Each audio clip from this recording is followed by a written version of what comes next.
Okay, welcome to the installation video.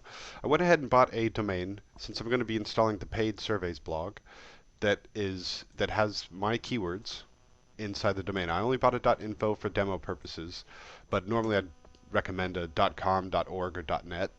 Um, but and I'd actually normally do a bit more research into making sure that that the domain I'm purchasing is keyword rich. This does have my keywords, but I haven't actually looked up make cash with paid survey. So something to keep in mind that do a little keyword research and at the very least make sure your keywords are in your domain because that'll help you rank better, okay, and quicker. Right. Okay. So this is an important video because um, obviously you can't proceed with customizing your blog until you can install it. Installing is actually very easy. Now, I know I've done this a lot, so I make it sound easy, but it really is easy.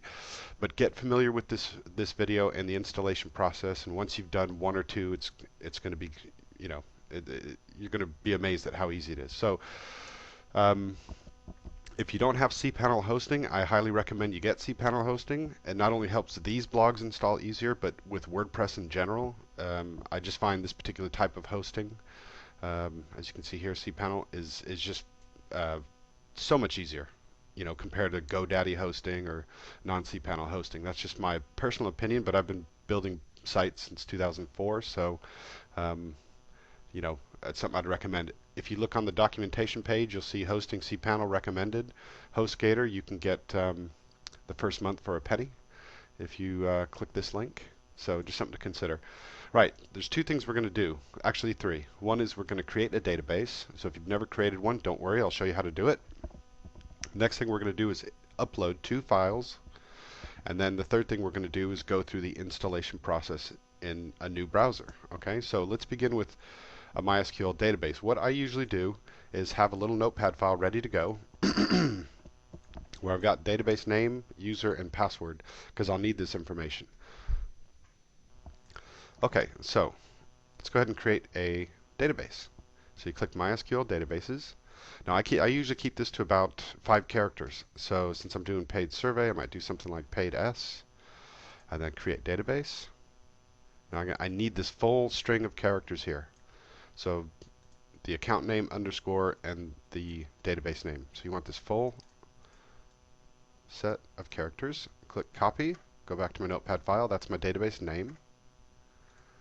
Go back. Now I need to create a user, add new user. So I'm going to do something like paid S12 for 2012 or whatever you want to do. I usually keep that to about 7 characters. And then a password. Let's go ahead and generate one.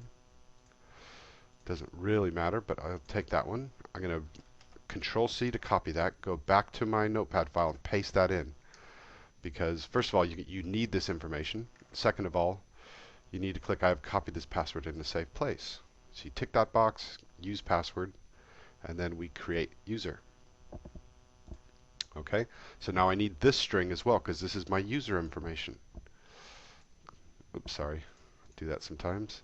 Right click, copy, and paste that there. So I've got my database name, my database user, and my password. We're going to need that for the installation process. Go back and there's one more step here. We want to scroll down and we want to add user to database.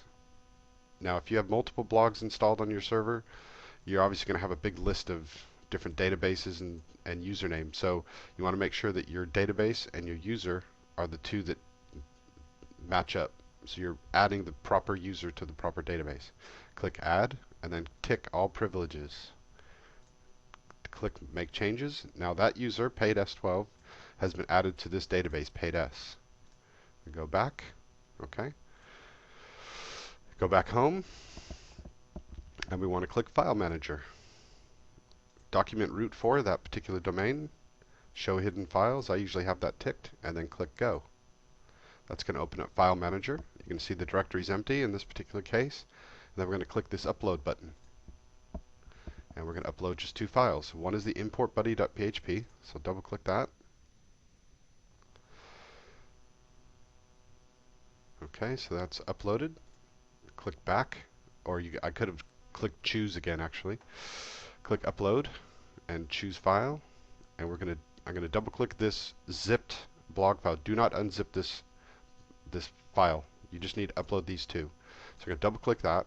Now because I have a slow internet connection, at least in terms of upload speeds, it's about 80 kilobytes a second, so it's terribly slow. It's going to take about 3 minutes. So I'm going to pause this video and come back once it's uploaded. See you in a minute. Okay, so that's loaded up now. Click back to home. Now you can see the two files. Sometimes you'll see this little htaccess file pop up. I usually delete them, but you probably don't have to. These are the main two files you want to be concerned with. Okay, so now that those two files are uploaded, we want to go to our domain, type a / import buddy.php because we want to access this file here, and then click enter.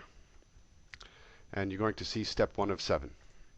So click next step, and then next. Basically, it's unzipping that file for us right now. Click next step to get to step 4. And this is where we need this database information. We need the database name. See that there? Database name. Paste that in there. Database user.